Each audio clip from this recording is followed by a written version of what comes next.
Today we're going to be showing you guys the fans running as of May 21st, 2026.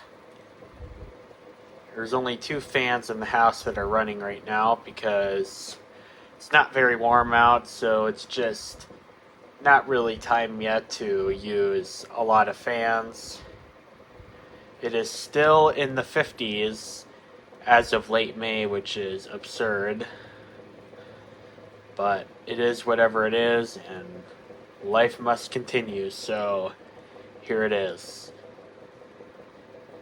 In the kitchen, while I was cooking, I have this Superior electric fan, probably from the early 1970s, if I remember correctly. I think this had a day code stamp of 1974, which if that's the case, 1974 is kind of late for fans with this style of cage.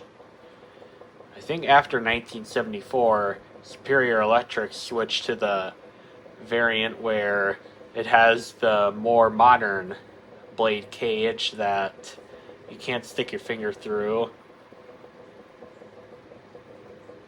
I'm honestly, with how late these fans were, 1974, I'm even wondering if there was some kind of a recall that forced Superior Electric to use the more modern blade guard.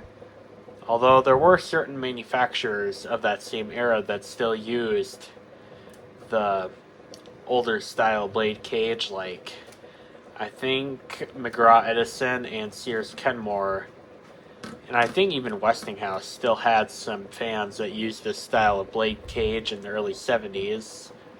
I'm even wondering if there was a lawsuit that happened that forced those manufacturers to switch to the more modern blade cages, because by that era, everything was just turning into a make sure it's running safe stuff. But anyway, this fan is not really the best runner.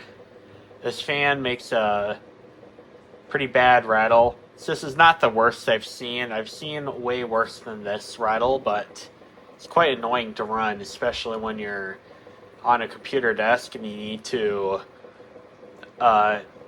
it to be quiet. So, yeah, this fan I would use in the kitchen because that little bit of rattle is going to be not audible once I have the frying pans going and the food makes noises as it's cooking. So I use this fan for this application. It's just a simple, basic, non-oscillating, one-speed fan. And this was probably a cheap as it got dime store fan from the early 70s. This uses very chintzy metal, and the motor is not overly powerful, although it is largely still working 50 years later, so it's not a total piece of garbage like how modern day equipment would be. But this thing is just a really chintzy, for the time, fan. And not to mention the slightest amount of blade imbalance would cause the fan to shake, so not to mention the rubber feet on the bottom of the base are dry rotted out, so that's why I have it on a cloth, so that it wouldn't make that noise, because it makes a very, very annoying noise once it's not on that cloth. In the living room, I'm using a 1980 blue-bladed Galaxy fan.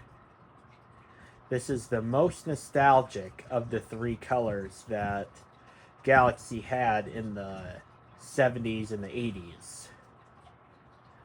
And that is because in the 2013-2014 era, my kindergarten teacher had this same exact fan. And I can't remember exactly where it was, but I remember very often I was nearby that fan, and there was actually one week where we had a seating chart and my chair was next to that fan, And I remember every time I used it, I remember that exact same noise that this fan made. And I don't know if all of the blue bladed galaxies, or maybe it's the shape of the blade or what it was, but the shape of blade, or the blue galaxy fans at least, they made a very distinctive sound. And to me, that is the sound of graduating kindergarten. And knowing that I'm about to graduate high school in a week from now, it really does mean a lot to me that I get to hear this sound again as an adult. So this thing still runs like it's brand new, except for a little bit of rattle in the guards, which there's only 3 grill clips, which there were 4 from the factory, but now that I have a 3D printer, I can very easily make guard clips, which unfortunately were very prone to breaking. These really should have just came with the metal guard clips that came with other fans of the same era. But other than that, these were really built very well for being plastic fans. I mean, yes, the metal fans, like the all metal fans, they are likely more durable, but for plastic fans that were probably very cheap, these Galaxy fans were extraordinary. These are very powerful, they're very quiet, very efficient, long-lasting fans. And these stood the test of time. Some of them are getting to be 50 years old now. The capacitors on these are 30, 40, 50 years old, and they're still working. And all those reasons make me just take one of these over a Lakewood 1200A. The Lakewood 1200A, which was basically the Lakewood version of this fan, used a very brittle plastic guard, and it's very prone to breaking. The motor is shaded pole, and it draws an outrageous amount of power, which is 1.1 amps to be exact. This fan here draws about 0.3 or 0.4 or something like that. And yeah. And the Lakewood 1200A is very noisy, like 2 or 3 times as noisy as this. So yeah, I'm very glad to have this Galaxy fan. It's very quiet, very powerful, very efficient. Like, what could you ask for one of these? Anyway, those are the only 2 fans that I have running right now. Thank you guys so much for watching, and bye.